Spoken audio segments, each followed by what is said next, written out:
গারো পাহাড়ে থামছে না অবৈধ বালু পাথর উত্তোলন, হুমকির মুখে পরিবেশ।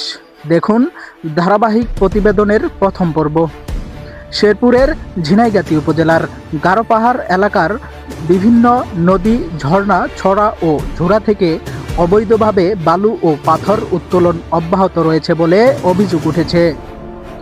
স্থানীয়দের দাবি, প্রশাসন ও বন বিভাগের অভিযান সত্ত্বেও প্রভাবশালী একটি চক্র দিনে ও রাতের আধারে বালু উত্তোলন চালিয়ে যাচ্ছে। এতে পাহাড়ি পরিবেশ, জীববৈচিত্র্য ও বনাঞ্চল হুমকির মুখে পড়েছে। স্থানীয় সূত্রে জানা গেছে, উপজেলার কাংসা ইউনিয়নের বনরানী, দরবেশতলা, মালিটিলা ও হালচাটি এলাকাসহ আরও গারো পাহাড়ের বিভিন্ন স্থানের ছড়া ও ঝোড়া থেকে দীর্ঘদিন ধরে বালু এবং ছোট ছোট পাথর উত্তোলন করা হচ্ছে। স্থানীয় বাসিন্দাদের অভিযোগ, জড়িত ব্যক্তিরা প্রভাবশালী হওয়ায় তাদের বিরুদ্ধে প্রকাশ্যে কেউ কথা বলতে সাহস পান না। 24শে জুন মঙ্গলবার বিকেলে স্থানীয় একটি সূত্র জানান, কাংসা ইউনিয়নের দরবেশতলা এলাকায় কালাঘুষা নদী থেকে কমপক্ষে 10 জনকে বালু উত্তোলন করতে দেখা যায়।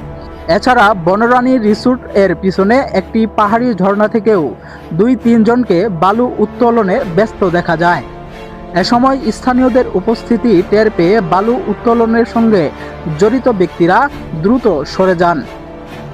স্থানীয়দের ভাষ্য অনুযায়ী, প্রশাসন ও আইন শৃঙ্খলা রক্ষাকারী বাহিনীর অভিযানের কারণে দীর্ঘদিন কার্যক্রম বন্ধ থাকলেও প্রায় 1 সপ্তাহ ধরে আবারও বালু উত্তোলন শুরু হয়েছে। স্থানীয় বাসিন্দা মুক্তার আলী অভিযোগ করে বলেন, এখানে প্রকাশ্যে বালু ও পাথর উত্তোলন হওয়ার পিছনে বন বিভাগের কর্মকর্তা কর্মচারীদের নীরব ভূমিকা থাকতে পারে, না হলে দীর্ঘদিন ধরে এ কার্যক্রম চলতে পারত না। অপর একটি সূত্র জানান, স্থানীয় প্রভাবশালী এবং রাজনৈতিক মহল এর সাথেও জড়িত থাকতে পারে। তবে এসব অভিযোগ অস্বীকার করে বন বিভাগের গজনিবিদ কর্মকর্তা মোহাম্মদ সালেহিন নেওয়াজ খান বলেন, বালু উত্তোলনের সঙ্গে জড়িতদের শনাক্ত করতে খোঁজখবর নেওয়া হচ্ছে। বন বিভাগের কোনো কর্মকর্তা কর্মচারী যে জড়িত নন। অবৈধ বালু ও পাথর উত্তোলন বন্ধে আমাদের অভিযান অব্যাহত রয়েছে।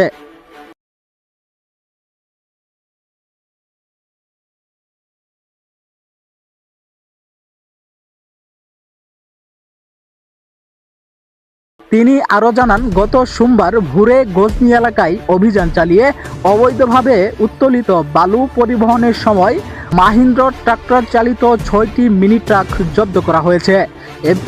এ ঘটনায় মামলা করার প্রক্রিয়া চলছে। উল্লেখ্য, এর আগে গত 4 জুন রাতে ট্রাকসহ বালু আটক এর ঘটনায় গজনিবিদ কর্মকর্তা সালেহিন নেওয়াজ সহ এক বন রক্ষীর উপর হামলা চালিয়ে গুরুতর আহত করেছিল স্থানীয় বালুদস্যুরা। পরে এ ঘটনায় 7 জনকে আসামি করে মামলা দায়ের করা হলে 3 জনকে গ্রেপ্তার করা হলেও প্রধান আসামিরা এখনও ধরাছোঁয়ার বাইরে।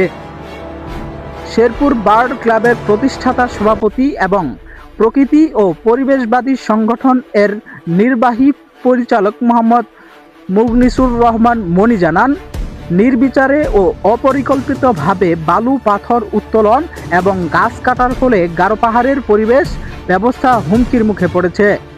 এতে করে মানুষ ও পশু পাখি সহ পরিবেশগতভাবে কেউই এই ক্ষতির হাত থেকে রেহাই পাবে না। প্রকৃতিকে তার নিজের নিয়মে চলতে দিতে হবে। তাই এখন থেকেই এ ব্যাপারে সংশ্লিষ্ট কর্তৃপক্ষের নজর বাড়াতে হবে। সেই সাথে গণসচেতনতাও তৈরি করতে হবে।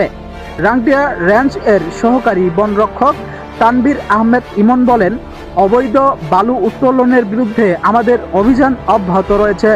তারপরেও যদি বালু উত্তোলন চলে, তাহলে স্থানীয় গণ্যমান্য ব্যক্তিবর্গ এবং বিভিন্ন শ্রেণী পেশার মানুষকে নিয়ে সচেতনতামূলক কর্মসূচি দিয়ে প্রয়োজনীয় ব্যবস্থা গ্রহণ করা হবে। ঝিনাইগাতি উপজেলার নির্বাহী কর্মকর্তা ইউনু মোহাম্মদ আল আমিন বলেন, অবৈধ বালু উত্তোলনের খবর পাওয়া মাত্রই অভিযান পরিচালনা করা হচ্ছে। কোথাও কারাদণ্ড, কোথাও অর্থদণ্ড দেওয়া হচ্ছে।